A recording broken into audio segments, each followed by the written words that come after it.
டிஆர்டிஓவோட தலைவர் வந்து இந்தியாவோட ஹைப்பர்சோனிக் கிளைடு வெஹிக்கிளை பற்றியும் ஹைப்பர்சோனிக் க்ரூஸ் மிசைல்ஸை பற்றியும் ஒரு மீடியாவில் பேசியிருக்காரு கைஸ். இதை பற்றி தான் இந்த வீடியோவில் பார்க்க போகிறோம். வாங்க வீடியோக்குள்ளே போகலாம்.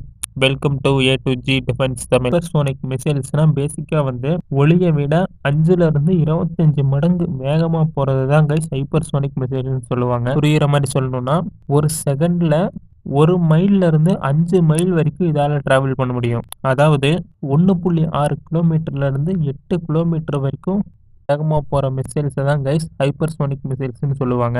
இப்போ ரீசெண்டாக ஒரு இன்டர்வியூல டிஆர்டிஓ பாதுகாப்பு ஆராய்ச்சி மேம்பட்ட அமைப்பு தலைவர் வந்து டாக்டர் சமீர் சார் ஹைப்பர்சோனிக் ஏவுகணை தொழில்நுட்பத்துல வந்து இந்தியா முன்னேற்றம் அடையுதுன்னு இந்தியா முன்னேற்றத்தை பத்தி பேசியிருக்காரு கைஸ். டிஆர்டிஓவோட ஹைப்பர்சோனிக் ஏவுகணை வந்து ரெடி ஆகுறதுக்கு 3 to 4 வருஷத்துக்குள்ள ரெடி பண்ணிடுவாங்க அப்படின்னு வந்து குறிப்பிட்டிருக்காரு. அதாவது கிட்டத்தட்ட ஒரு 3 இல்லைன்னா 4 வருஷத்துல இந்த ஹைப்பர்சோனிக்கை வந்து ஆர்மியில வந்து நம்ம சேர்த்துடலாம் அப்படின்னு சொல்லி டிஆர்டிஓட ஹெட் கமாத் சார் வந்து சொல்லியிருக்காரு கைஸ். இது வந்து மற்றவங்க பேசுறதுக்கும் இவரை பேசுறதுக்கும் நிறைய வித்தியாசம் இருக்கு கைஸ். வந்து மற்றவங்க பேசுறது வந்து ஒரு யூகமாக தான் இருக்கலாம். ஆனால் இவர் பேசுறது வந்து ஒரு டிஆர்டிஓ ஹெட்டே வந்து இதை பற்றி பேசுறாருன்னா அது கண்டிப்பாக உண்மையாக தான் கைஸ் இருக்கும். இந்த முன்னேற்றம் வந்து இந்தியாவோட பாதுகாப்பு திறன்ல ஒரு முக்கியமான வளர்ச்சி தான் கைஸ். உலக நாடுகள் வந்து இந்த ஹைப்பர்சோனிக் ஏவுகணையை தயாரிக்கிறதுல ஆர்வம் ஏன் காட்டிட்டு வராங்கன்னா ஹைப்பர்சோனிக் ஏவுகணைகள் வந்து நம்ப முடியாத வேகத்துல போகும் கைஸ். அதை வந்து இன்டர்செப்ட் பண்றது வந்து ரொம்ப கஷ்டம்.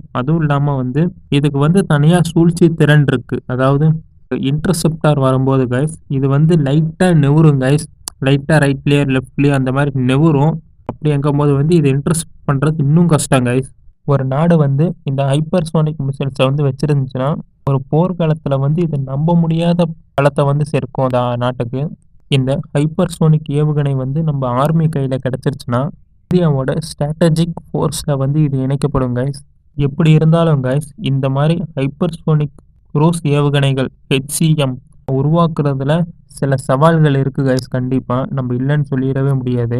இதில் வந்து சில சவால்கள் இருக்குன்னு சொல்லி கமாத் சார் வந்து குறிப்பிட்டிருக்காரு.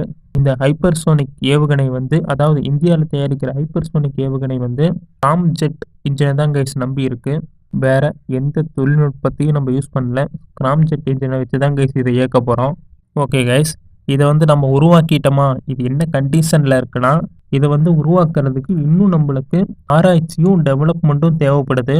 இந்த தொழில்நுட்பம் வந்து பல சவால்களை வந்து சந்திக்க இருக்கு கைஸ். எப்படி இருந்தாலும் கைஸ் இது வந்து கண்டிப்பாக 2030 31 வந்து முடிவடையும்னு எதிர்பார்க்கலாம் கைஸ். அதாவது கைஸ் ஏன் இந்த டைம் ஆகுதுன்னா இந்த ஹைப்பர்சோனிக் ஏவுகணையை வந்து டெவலப் பண்ணுறதுக்கே சில வருஷம் ஆகும் கைஸ். என்னதான் ரெடி பண்ணாலும் இதை அப்டேட் பண்ணணும். ஒரு மிசைலை வந்து அப்டேட் பண்ண தான் அதோட ஸ்ட்ரென்த் வந்து டெவலப் ஆகும்.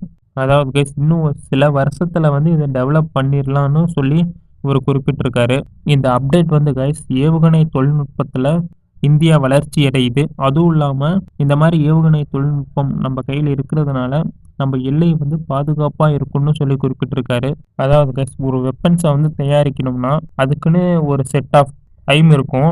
இப்போ வந்து 4th ஜெனரேஷன் ஃபைட்டர் ஜெட்லாம் வந்து இப்போ யாரும் தயாரிக்கிறது இல்லை கைஸ். இப்போ எல்லாம் வந்து 4.5 5th ஜெனரேஷனுக்கு மாறிட்டாங்க.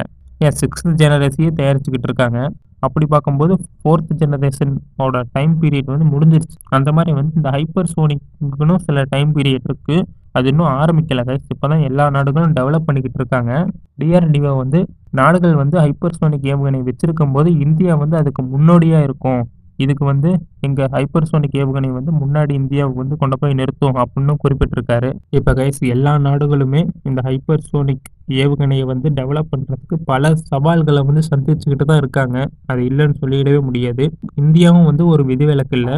இந்த சவால்களெல்லாம் வந்து இந்தியாவும் சந்திக்கணும் கைஸ். இப்போ கைஸ் சமீர் சாரோட ரிப்போர்ட்ல டிஆர்டிஓவோட ஹைப்பர்சோனிக் மிசைல்ல இருக்கிற சவால்களை வந்து அவர் தெளிவாக சொல்லியிருக்காரு கைஸ், குறிப்பிட்டிருக்காரு. இந்தியாவோட ஆர்முடு ஃபோர்ஸுக்கு வந்து அதிநவீன ஆயுதங்களை வந்து கொடுக்கறதுல டிஆர்டிஓ வந்து ஒரு பெரிய பங்கு இருக்கு கைஸ். இதை வந்து கரெக்டான டைமுக்கு வந்து நாங்கள் வந்து கொடுத்துருவோம் அப்படிங்கிறதுல வந்து ஒரு நம்பிக்கை தெரிவிச்சிருக்காரு இவர்.